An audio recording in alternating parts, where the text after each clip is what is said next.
One of the captains of industry of 19th century America, Andrew Carnegie helped build the formidable American steel industry, a process that turned a young poor man into the richest entrepreneurs of his age. Later in his life, Carnegie sold his steel business and systematically gave his collected fortune away to cultural, educational, and scientific institutions for the improvement of mankind.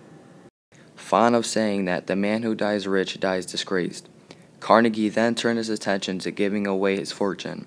He abhorred charity and instead put his money to use helping others help themselves. That was the reason he spent much of his collected fortune on establishing over 2,500 public libraries, as well as supporting institutions of higher learning. By the time Carnegie's life was over, he gave away $350 million.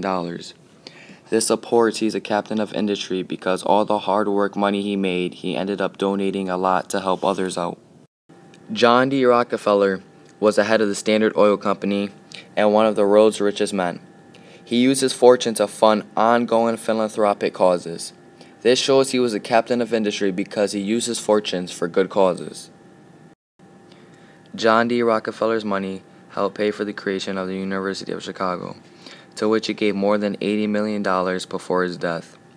He also helped found the Rockefeller Institute for Medical Research, later named Rockefeller University, in New York, and the Rockefeller Foundation. In total, he gave away more than $530 million to various causes. This supports he's a captain of industry because the hard work and money he made throughout his life, he used it towards good causes.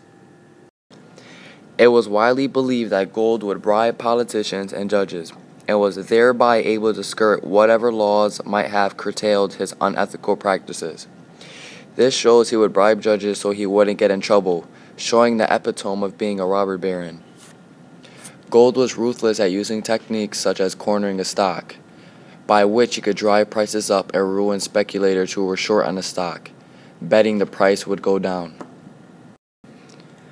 In the late 1860s, Gold noticed some quirks in the way the gold market fluctuated, and he devised a scheme to corner gold.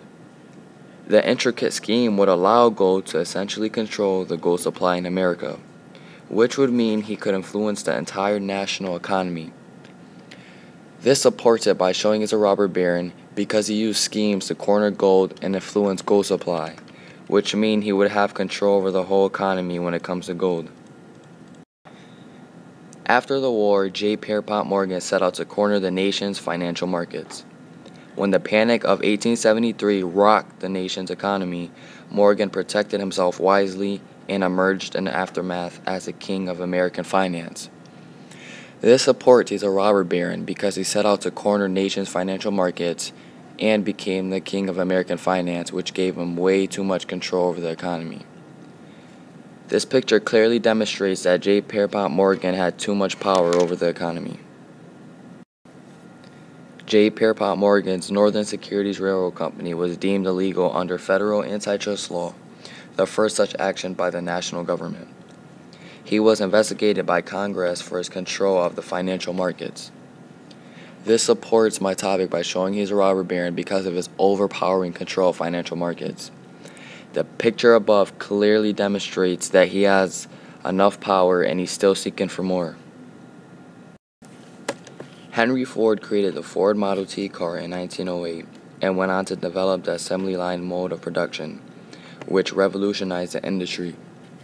This supports he's a captain of industry because his creation of Ford Model T revolutionized the industry by changing the way people lived and the way they worked. Ford sold millions of cars and became a world-famous company head. The company lost its market dominance but had a lasting impact on other technological development and U.S. infrastructure. This supports he's a captain of industry because Ford became a world-known company head and had impact on other technology development, such as the modern tourist industry was born and jobs were created. Monopoly. A situation in which a single company or group owns all or nearby all of the market for a given type of product or service. By definition, monopoly is characterized by an absence of competition, which often results in high prices and inferior product. This picture clearly demonstrates that monopoly is usually characterized by high prices or control. Conglomerate. A conglomerate is a combination of two or more corporations engaged in entirely different businesses that fall under one corp group, usually involving a parent company and many subsidiaries. Often, a conglomerate is a multi industry company, or often large and multinational.